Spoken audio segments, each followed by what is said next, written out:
This latest UFO crash incident, allegedly out near Area 51, has got me fueled for more investigations.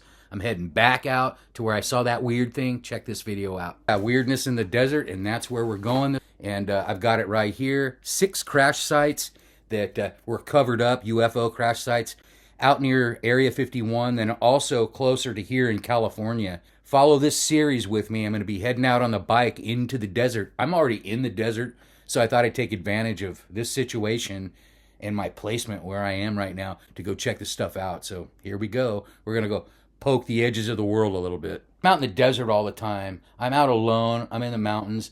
And so this incident that happened to me, I made a video about this, but it didn't do it justice. So I'm going to retouch on this.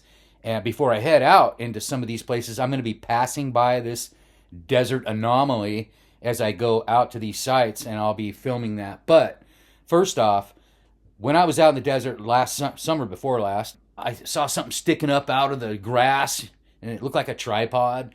And I went out, kind of looked at it. I'm like, wow, what is that? Maybe somebody's out here doing some filming or some photography or something. So I left it alone, but, I ate lunch, and I'm sitting there for a long time. And I was even thinking about camping right in there because it was getting late in the day. But this thing was just like bugging me. It's just sitting there. So I walked out to it. And as I got closer, I noticed it was just like an electronic box on a tripod. And closer I got, it was starting to make a little noise, like a radio station white noise. And I could hear a little music. And I was like, well, what the hell is that? So I walked away from it just because I wasn't sure. I took a picture of it, as you can see in the video. And then I just walked away. I'm like, maybe somebody's watching me. Even though it's flat desert, there's a few trees in the distance and maybe the highway, but no cars really going by. So I got back out to the road, and this guy comes up to me. He says, hey, how? He drives up to me, and he just out of nowhere. And now there are some places where you could park down in ravines. This guy popped out of nowhere, and he's like, hey, how you doing? What's up, buddy? And I said, hey, just bike touring, taking a break. And it was an official truck, white, government plates, but no writing on it. And the light, the typical spotlight.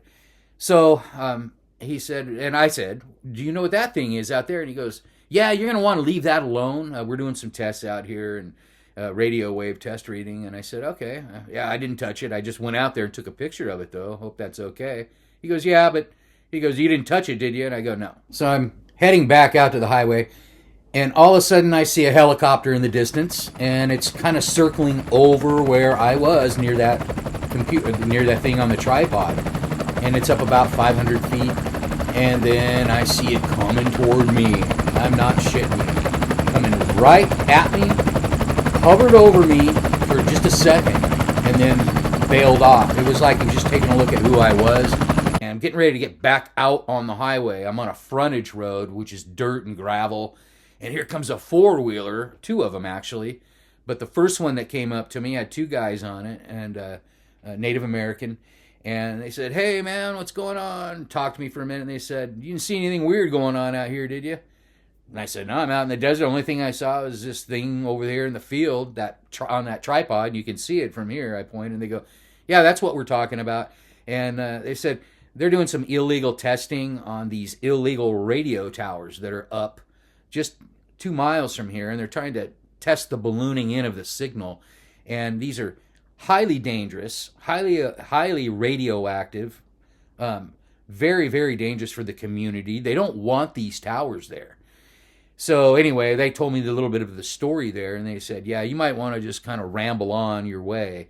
We're going to talk to that guy. And I was like, okay, yeah, man, I'm out of here. And I saw them make dust toward that road that went toward where that guy was talking to me. Then, a couple days later, I start Googling that area, and I start looking up stuff.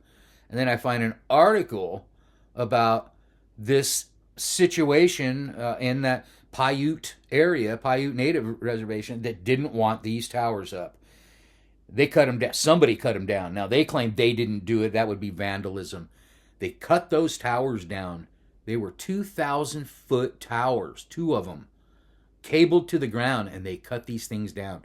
2,000 feet, that's almost as big as El Capitan. you know, or the Empire State Building, whatever. I don't even think it's that tall. Anyway, they cut them down. They found towers scattered everywhere. You can look up these. There's several of these incidents that happened. Arizona, out near Black Canyon City, another illegal tower operation.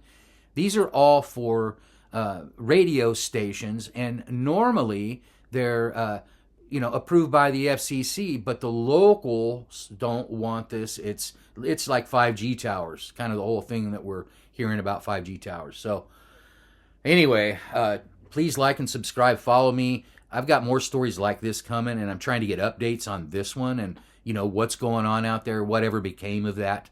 And but I thought I'd share that with you. Another strange desert story before I head into the more strangeness and weirdness into the desert.